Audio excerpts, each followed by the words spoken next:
Cipher case में chairman PTI की दरखास्त जमानत पर समाअत इन कैमरा होगी या नहीं। इस्लामाबाद हाई कोर्ट ने एफआईए की दरखास्त पर फैसला महफूज कर लिया। एडिशनल अटॉर्नी जनरल ने कहा कि केस की ओपन कोर्ट में समाज से हसास मालूमात पब्लिक होने का अंदेशा है। चीफ जस्टिस आमिर फारूक ने कहा, अदालत दरखास्त जमानत पर फैसला लिखेगी तो वो पब्लिक होगा, जब फैसला पब्लिक होगा तो फिर समाअत इन कैमरा क्यों की जाए। प्रोसिक्यूटर ने कहा कि दूसरे ममालिक से मुताल्लिक बयानात भी अदालत के सामने रखने हैं। ऐसे बयानात ओपन कोर्ट में सामने लाने से दूसरे ममालिक से ताल्लुकात ख़राब होने का खदशा है। चेयरमैन पीटीआई के वकील ने कहा कि हम तो लाइव स्ट्रीमिंग का सोच कर आए थे और यहाँ इन कैमरा समाअत की बात की जा रही है। लाइव स्ट्रीमिंग होगी, ज़रूर होगी, हमने ये मामला फुल कोर्ट के सामने रखा है।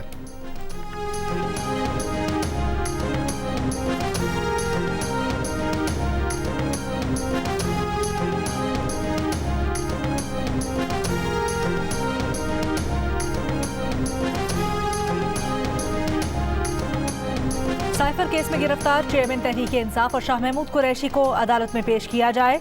ऑफिशियल सीक्रेट एक्ट अदालत का सुपरिटेंडेंट अडयाला जेल को 4 अक्टूबर के लिए नोटिस। जज अबुल हसनात ने कहा, गवाहों के बयानात मुल्जिमान को नोटिस जारी करने के लिए काफ़ी हैं। Chairman PTI Shah Mahmood Qureshi Adiala jail में कैद हैं। पीटीआई वकील की साइफर केस की नकूल फराहम करने की दरखास्त मंजूर। इस्लामाबाद हाई कोर्ट ने चेयरमैन पीटीआई की 9 मुकदमात में ट्रायल कोर्ट से जमानत की दरखास्तें मुस्तरद करने का फैसला कल अदम करार दे दिया। हाई कोर्ट ने चेयरमैन पीटीआई की अदम पैरवी पर मुस्तरद 9 दरखास्तें बहाल कर दी। इंसदाद दहशतगर्दी की अदालत ने 3, सेशन कोर्ट्स ने 6 दरखास्तें मुस्तरद की थीं।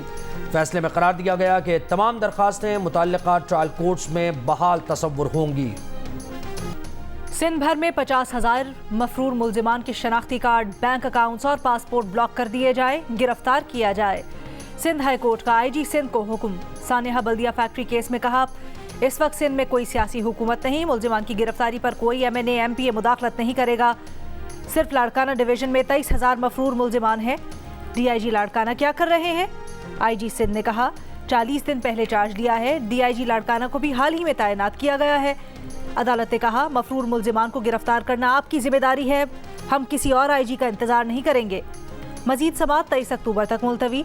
सिंध के मफरूर मुल्जिमान की फहरिस्त में बानी MQM का नाम भी शामिल है। मफरूर मुल्जिमान में से 8 बैरून मुल्क फरार हैं।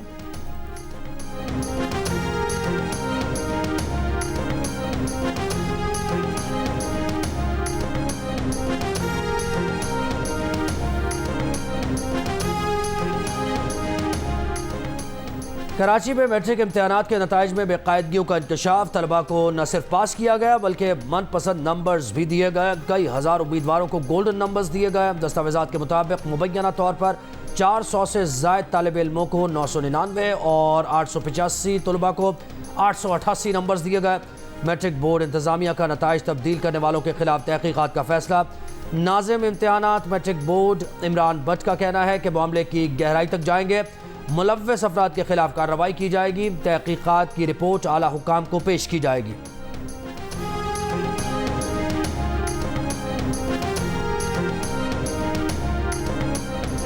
Chairman PCB management committee Zaka Ashraf का कहना है कि पाकिस्तान क्रिकेट बोर्ड में बेइंतहा सियासत है। वर्ल्ड कप की परफॉर्मेंस देखकर बड़े और अहम फैसले करेंगे। बगैर परफॉर्मेंस सेंट्रल कॉन्ट्रैक्ट 3 साल नहीं चलेगा। पाकिस्तान सुपर लीग मुल्क में होगी या बाहर, सूरत हाल के मुताबिक फैसला करेंगे। खिलाड़ियों को पाकिस्तान सुपर लीग के साथ लीग्स की इजाज़त होगी। खिलाड़ियों को NOC देने का फैसला इंज़िमामुल हक नहीं, चेयरमैन करेगा। परफॉर्मेंस के बगैर इंज़िमामुल हक का बेटा कायदे आज़म स्क्वाड में कैसे आया, चीफ सिलेक्टर से पूछेंगे। पाकिस्तान क्रिकेट टीम की भारत के शहर हैदराबाद में ट्रेनिंग। खिलाड़ियों ने फिजिकल ट्रेनिंग के बाद फील्डिंग की ड्रिल्स की, नेट पर बॉलिंग और बैटिंग की प्रैक्टिस भी की। पाकिस्तान टीम कल दूसरा वार्म अप मैच ऑस्ट्रेलिया के खिलाफ खेलेगी। पहले वार्म अप मैच में न्यूजीलैंड ने पाकिस्तान को 5 विकेट से हराया था। 21 अक्टूबर को सिर्फ नवाज शरीफ की नहीं, पाकिस्तान की तरक्की और खुशहाली की वापसी हो रही है। मुस्लिम लीग नून की चीफ ऑर्गेनाइजर मरियम नवाज का शादरा में जलसे से खिताब। कहा, जब से नवाज शरीफ को निकाला मुल्क से सुकून चला गया, रोशनी अंधेरों में गायब हो गई, अवाम से उनका मुस्तकबिल छीन लिया गया। नवाज शरीफ को निकालने वाले इबरत का निशान बन चुके हैं, लेकिन नवाज शरीफ पहले से ज्यादा ताकतवर होकर वापस आ रहे हैं। इससे पहले यूथ वॉलंटियर्स के इजलास से गुफ्तगू में मरियम नवाज का कहना था कि नवाज शरीफ पाकिस्तान को बहरानों से निकालने आ रहे हैं, मुल्क की मईशत बहाल करेंगे, दहशतगर्दी का खात्मा करेंगे।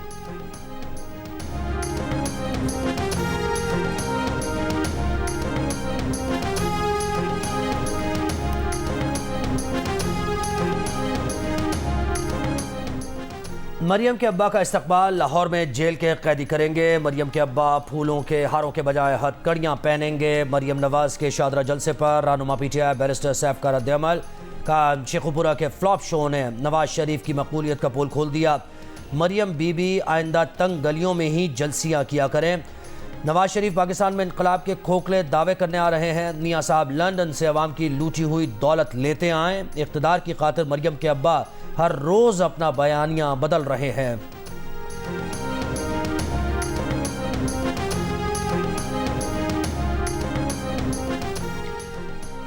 मौलाना फजलुर रहमान एक बड़ी जमात के सरबराह हैं। जनवरी में इलेक्शन की मुश्किलात पर उनके बयान का जवाब इलेक्शन कमीशन देगा।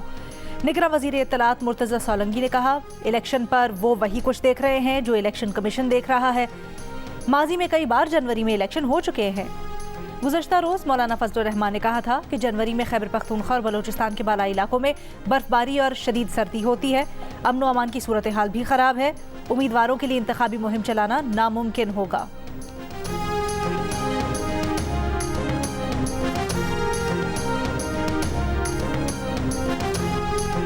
साबिक चेयरमैन सेनेट रज़ा रब्बानी कहते हैं कि सियासी जमातें चाहकर भी फ्री इलेक्शन का इनेकाद नहीं कर सकती। ये उनके बस की बात नहीं। आम इंतखाबात, सियासी इस्तेहकाम और मुआशी बहाली के उन्वान पर इस्लामाबाद में कॉन्फ्रेंस से खिताब में रज़ा रब्बानी ने कहा कि सियासी इंजीनियरिंग में फ्री एंड फेयर इलेक्शन मुमकिन नहीं। कहा, फ्री इलेक्शन चाहते हैं तो सब जमातों को बराबरी का मौका दें।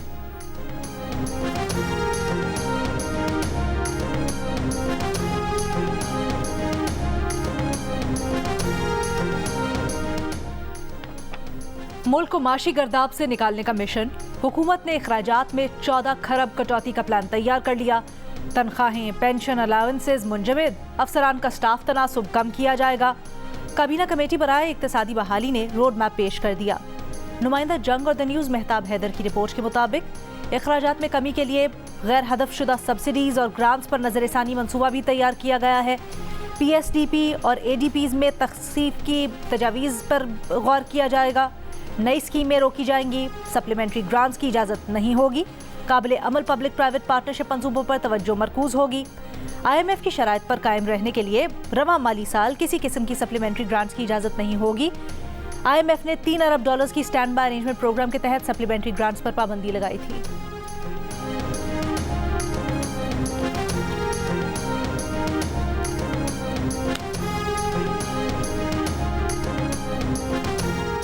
IMF का जायजा मिशन वफ्द रवां माह के आखिर में पाकिस्तान का दौरा करेगा। जुलाई से सितंबर तक पाकिस्तान की मईशत और FBR, तवानाई और प्लानिंग कमीशन में इस्लाहात का जायजा लेगा। IMF वफ्द पाकिस्तानी इक़दामात से मुतमईन हुआ तो $70 करोड़ की किस्त जारी करने की सिफारिश करेगा। स्टैंड बाय मुआहदे के तहत पाकिस्तान को $3 अरब का कर्ज मिलना है। IMF पाकिस्तान को $1.1 अरब जारी कर चुका है। पाकिस्तान आलमी बैंक से कर्ज लेने वाला सबसे बड़ा मुल्क बन गया। साल 2023 में पाकिस्तान ने इंटरनेशनल डेवलपमेंट एसोसिएशन प्रोग्राम के तहत $2 अरब 30 करोड़ कर्ज लिया। IDA से सैलाब मुतासरीन को $1 अरब 70 करोड़ की इमदाद फराहम की गई। रिपोर्ट के मुताबिक पाकिस्तान को बजट सपोर्ट के लिए $1 अरब फराहम किए गए। पंजाब में मौसमियाती तब्दीलियों का मुकाबला करने के लिए $20 करोड़ का प्रोग्राम भी शुरू किया गया।